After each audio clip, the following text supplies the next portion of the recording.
Welcome to episode 16. I feel like my voice goes way up at the beginning. I apologize to that for anyone listening with earbuds on. Yep. Welcome to episode 16 of the Dodgeball Marketing Podcast. My name is Chris. I'm Michael.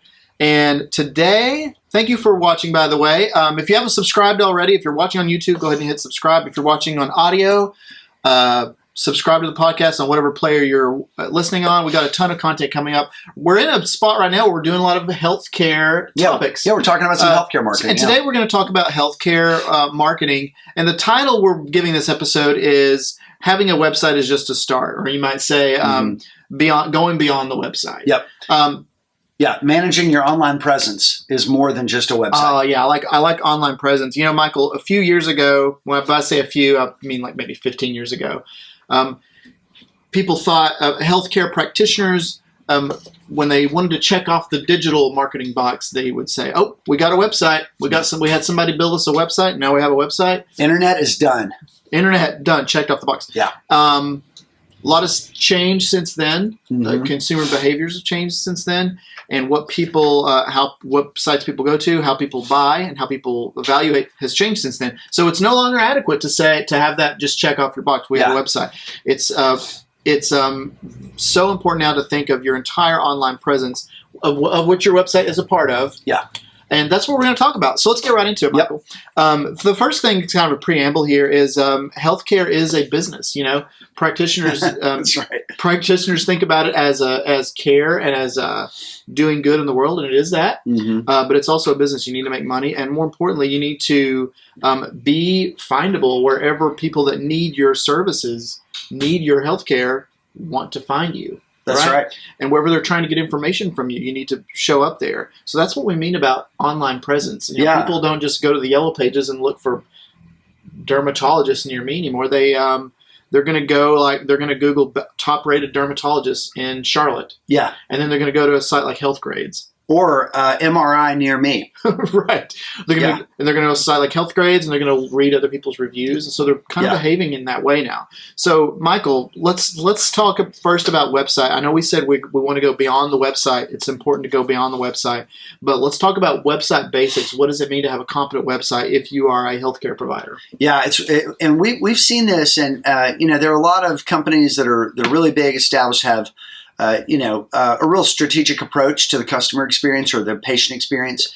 But for a lot of, 1, 2, 3 location shops, an MRI scanning center or, any of these sort of specialties where people are trying to find you, sometimes the website is a real hassle. But some basics to kind of keep in mind are, is it usable? Does it work well? Is it easy for people to find a phone number? Here's a big one, the mobile experience. If somebody's looking it up on their phone, are they able to find you? And if they can, is it a responsive website design that works on any size screen? Another one is thinking about that navigation, that top nav. What are the things that you need to have in the top nav and not having too many things there? What are the main 3 to 5 things people would ever try to find you to be able to do? Are those in your top nav? Another one is it informative? Do you have the kind of information there that people need? Another big one is site speed. How long does it take to load? Google, since October of 2018, mobile first indexing really killed a lot of websites in one fell swoop because they weren't mobile friendly. And a lot of that wasn't just the design and the layout working on different size screens. It was page speed. So are you thinking about your page speed? And then what are you doing to kind of host and maintain your website? Are you on fast hosting? Do you have somebody who's paying attention, making sure that stuff's not broken? A lot of people, when they get to us, they have things that are just completely broken plugins that are not loading, forms that are collecting and giving the experience of being a patient inquiry that are dead, that are not generating an email that's going to a good email address that's monitored. So is all that stuff being maintained? You really can't tolerate any of that for even a day. So what is your process for maintaining your website? Yeah. And I would add on to that things like usability. So think about the number one thing that people want to do on your website. So that it might be find out what sort of services you offer, what sort of diseases or malfunctions in the body that you can address, right? Yeah. That's one thing. But the other thing is to contact you. So here's a good example. Yeah. Are you making people fill out their entire medical history and their social security number and all that just to contact you? It should be really easy for someone to say, hey, here's my name, here's my email, here's my phone number. I'm interested in acne treatments. Yeah. Or I just need a new patient consult. Exactly. Yeah. And they shouldn't be made to to start a username and password to log in. Yeah, to do a contact, right. They shouldn't have to give you their birth. You can collect all that stuff later. So this is what we call removing as much friction as possible. Yeah. So can they find the form? Is the form easy to use? And are you asking them the bare minimum to be able to contact them? Because you're going to be able to get birth date. You're going to be able to get what insurance provider they have. You're going to be able to get all that. Yeah, and for mobile users in particular, a big feature that people are using the website for is to get a street address. So they may know the name of the organization, the company they're trying to get to, the location, and they're putting in a street address. And they may be in a web search instead of Google Maps. They may not be opening Google Maps. They may be opening a browser and doing a search for you. And then let them scroll to the footer and check your own mobile experience. See if that street address is clickable to pop open a map app. And to that same thing, make sure your phone number is clickable. Make sure that phone number is clickable and it's opening a phone. Use the TEL tag in the HTML. Think about how much friction it is to go in, get your little selector. Yeah. Select the phone number, hit copy. Yeah.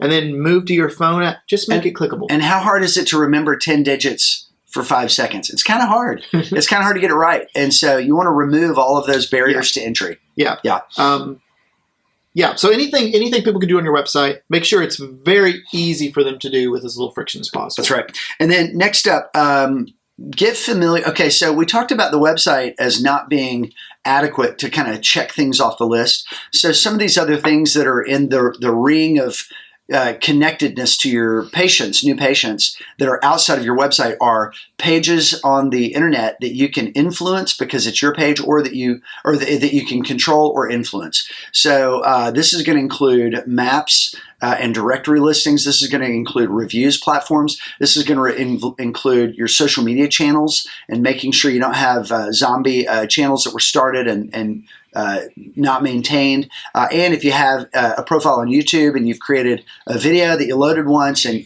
maybe it's not branded, you want to make sure all these are branded and connected and maintained. So let's talk about Google My Business. If you've got 1 or 2 or 3 locations, you're multi-location, you need to have all of those locations claimed and populated with complete and correct data and things like image assets. Let people know on those profiles for every location, this is the storefront you're looking for. This is the awning. This is what we look like. This is what you're looking for when you're trying to land and get your grandmother into here for an MRI.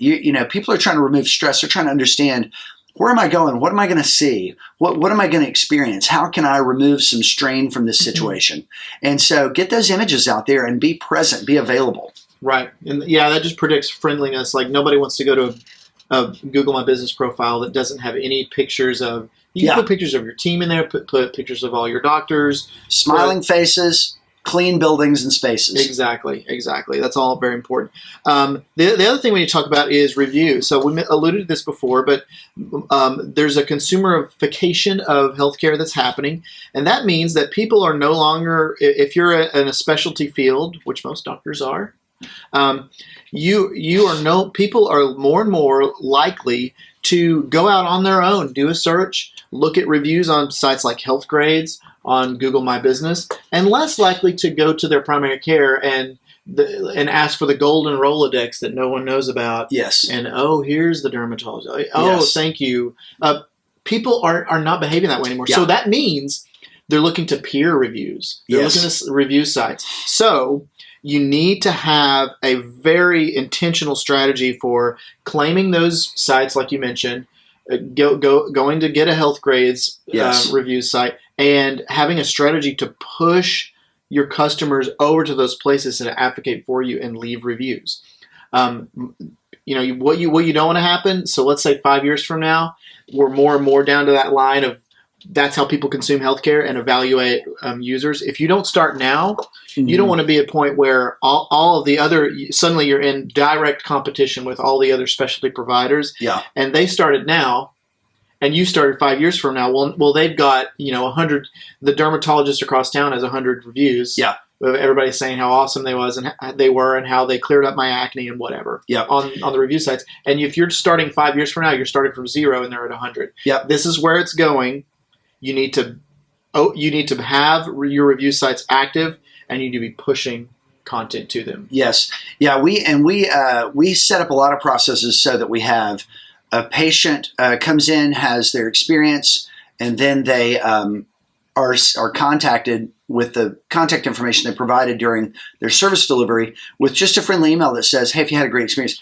Now, for a few years, this is interesting. We've kind of evolved on this. For a few years, we were essentially trying to stack the deck. We were doing an initial inquiry and then, for the 4 and 5 stars, sending a follow-up. What we've actually gone to about a year or two ago is just asking everyone for review, but we're plugging that review data back into the operations manager of the practice so that it's a cycle of service delivery improvement. Because you want the negative reviews too. So we're opening stuff wide open, and the reason we've been doing this for such a long time is we think that Google is going to lock down, and it's going to create a lockdown. And Yelp has tried to do this, with policing the reviews processes. But we think things are going to move in a direction of not shying away from sort of reputation stacking, so to speak. Yeah, if they see 200 reviews and they're all 5 stars. All 5 stars. I mean, come on. Yeah. So, That's a good point. And I'm kind of not up to speed on that, but yeah, you're right. It's good to get both. You need to know both. And use it as a path to excellence. Yeah, awesome. Those bad reviews are a gift. They're accountability for your organization. If you're a doc and you don't know how to do this, you can go ahead and get a reviews process in place, and whoever's responsible for running the office, they're going to have a really great data source going forward of where the problems are. Yeah. Point is, people are looking to peer review sites as a greater source of authority. Yeah, or as Bill Seaver would say, the deer have guns now. The deer have guns, yeah. Right. Good. Next up, so we talked about the website as a hub and there being this ring of sites and pages that you either control or can influence.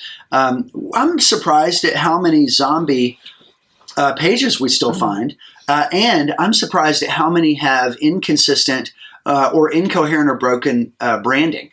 Do an audit. Do a search for your brand name online and go through and find all the pages that are trying to refer to you as a company. You're going to find 10 to 20 different pages that have you as a company mentioned specifically. These are going to be sites like Yelp and Yellow Pages and little local directories, like little community directories that people have created. In the major markets, you're going to find lots of things where people have scraped data from older and outdated sources, and they may have things like your office hours that are just totally wrong. They may have special offers and promotions language associated with you for stuff that you maybe did or ran years ago. You're going to find in your social media channels inconsistent use of images or unpopulated header and supporting images. You're going to find a lot of pages that an admin assistant or someone who was in your organization is no longer there created and was passionate about or excited about for some reason, but when that person left, that effort died. So you really need to just start fresh, open a spreadsheet or a document, and just do a Google search for your name, and then start doing service searches in your area, and just start capturing all the problems that you find out there. And then you can task someone or get an agency like us and just go through and clean them all up. So yeah, if you need help with that, let us know. But it's a really eye-opening exercise. And when people find us, and this includes, Chris, really established practices that are sometimes they're actually already working with a patient acquisition or a patient experience marketing platform, but those groups don't really go and cover a lot of these details because it's just kind of not part of their easy software-based approach. Right. And but there's a lot of clutter out there that you need to clean up with your brand. Yeah, and that's about all the time we have today for that. Bottom line, Michael, is the consumer is changing in their relationship to healthcare, how they want to consume it, how they want to learn about providers, and so it's important for healthcare providers to change with them, or get left behind and run out of patients. Yeah, that's right. Yeah, that's right. So thanks, everybody.